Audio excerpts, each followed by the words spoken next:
আর লোক কো? ভাই আর লোক তো খাইতে গেছে। তোরা খাস নাই? ভাই আমরা মালগুলো গুছাই যাইতাম। যা খাবার খেয়ে। আকাশ খাবার খেয়ে নিচে বেশ ডালা দিতে হবে, ঠিক আছে? কবি লইব তাড়াতাড়ি যা। হ্যালো বাবা, বলো। আবিদ বাবা, কেমন আছো? বাবা আছি আলহামদুলিল্লাহ ভালোই। তে কাজকর্ম কেমন চলছে তোমার? বাবা তুমি আমার নিয়ে চিন্তা করতে হইব না, খাই দাই ঘুমাই সারাদিন এসির নিচে থাকি, আলহামদুলিল্লাহ ভালো আছি। তোমার বা স্বাস্থ্য ভাইরা যারা তো ভাইরা তো একজনে 1,50,000 টাকা পাঠাই দিছে ঈদের খরচের জন্য। তো তুমি টাকা পাঠাও না কেন?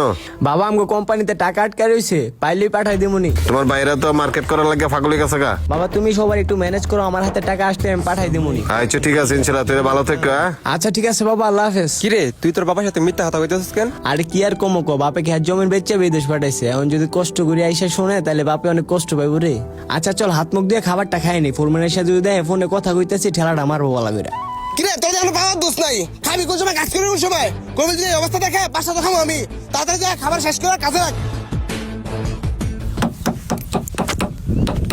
কিরে কাজ কর তোর? ভাই 4টা বেশ ডালা হয়েছে আর 8টা আছে, দিলাম উনি। সবটা শেষ করিস কিন্তু। আচ্ছা ভাই ঠিক আছে। আর কবি আমার কল দিস। আচ্ছা ভাই, ক দেশের তে বাপ মা কল দিতেছে, সামনে ঈদ আয় পড়ছে তো, বাপ মা বোন ব্যাগ নিয়ে আসে, ওর কাপড় চোপড় কিনে দিতে হইব। 4 মাসে বেতন আটকালিছেন, আমাকে বেতন যদি দিতেন। আরে বেটা খাম খাম কইছে টাকা লাগিয়া। তোরা কত টাকা পাবি আমার থেকে? 3.5 লাখ রিয়াল আমি মালিকেতে পাই।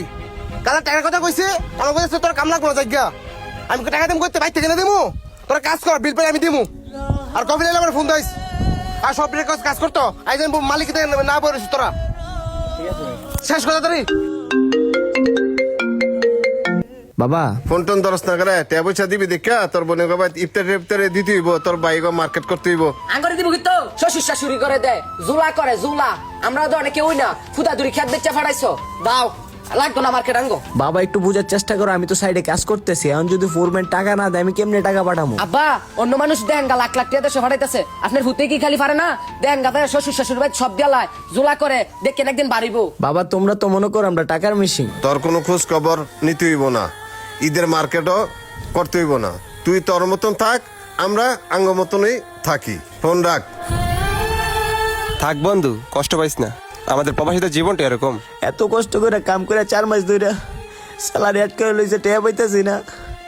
আমাদের কি কষ্ট হয় না? আমাদেরকে মন চায় না বাইরে থেকে ঈদ করতে, বাবা মার সাথে ঈদ করতে, বন্ধু বান্ধবের সাথে ঈদ করতে? আমরা প্রবাসীরা কি টাকার মেশিন নাকি? আমাদের কি কোনো মূল্য নাই টাকা ছাড়া?